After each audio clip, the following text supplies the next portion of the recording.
Okay, ubwo muribuka ko ubutaha duheruka turi kurangiza gushushanya ikoti ariko turangiza tutarikase. Hano rero kwa gasi tumbonye kwiga nubusa. Umuntu ushaka kwiga wese azaraza tumwigishirize ubwerere. Nta sene tuzatura mwaka turimo turayamba abantu kugira ngo turebe ko twakurakuranya Uganda yitu. Kakurakuranya Uganda yacu kugira ngo Uganda itere imbere kuko Uganda nta batayeri bo ifite. Ubwo rero twaje turi gisubizo na NRC iratwiyambaza kugira ngo dufashe abana ba Uganda mu kwiteza imbere. Ubwo noneho tugiye kureba uko bakata ikoti. Iyo uranje gushushanya ikoti bari ngombwa ko urikata. Ugiye gukata ikoti rero bigusaba kubanza waringaniza igitambaro neza. Ntabwo wajya gukata ibintu bitaringaniye, ahubwo ubanza kuringaniza neza kugira ngo bikate bigendemo neza. Noneho iyo ugiye gukata ikoti ushiraho y'umurongo kubera ubundi ikoti riba ricurikiye imbere. Ubundi kote iyo ryambaye riba ricuramiye imbere. Warangiza ukabanza watereza iyi mirongo neza, ukayishyira ku murongo muri kuyireba. Ni imirongo idafite ibipimo.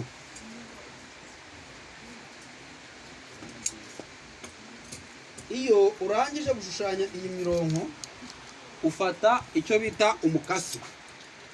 Makasi muri kuyireba mwese, abari ku isi yose, yaba ari Kampala, abari Uganda, abari Rwanda, abari Tanzania, abari muri Amerika, South Africa, mwese umukasi muri kureba. Aha, n'Abamerika mwese mwiga amakoti yo muri Afurika. Ubwo tugiye gukata. Ugiye gukata ubanza gukata wa murongo uba wahereyeho ukuringaniza igitambaro kugira ngo igitambaro kiringanire neza. Noneho urakata cyabanza ukabiringaniza neza kugira ngo bitaza kuza gusumbana. Aha tugiye gukata imbere kuri wa murongo uwo bita riziyeri. Riziyeri ni urubaho twabyize tugitangira ikote bwa mbere. Ukata kuri uyu murongo ukarenganyiza gutya, ukazamura umukasi, ugakata udategwa, udafiteho n'ubwoba. Ubwo ahangaha turangije gukata imbere kuri riziyeri. Tugiye gukata ijosi. Ijosi urarikata ukagenda. Warangiza ku ijosi ushiraho sinye aho urahinira ijosi, ukata akantu. Warangiza ukaza ugakata hano hejuru ku rutugu. Urukata rubereretse nk'uko warupimye. Warangiza uhita uza gukata hano ku ruhande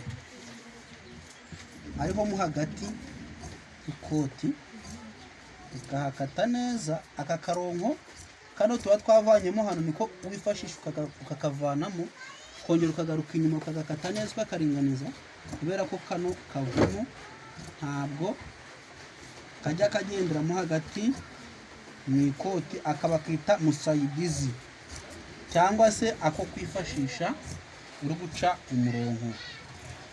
Aha rero turi gukata igipande cy'imbere cy'ikoti. Aha tugiye gukata amaha y'imbere ku ikoti.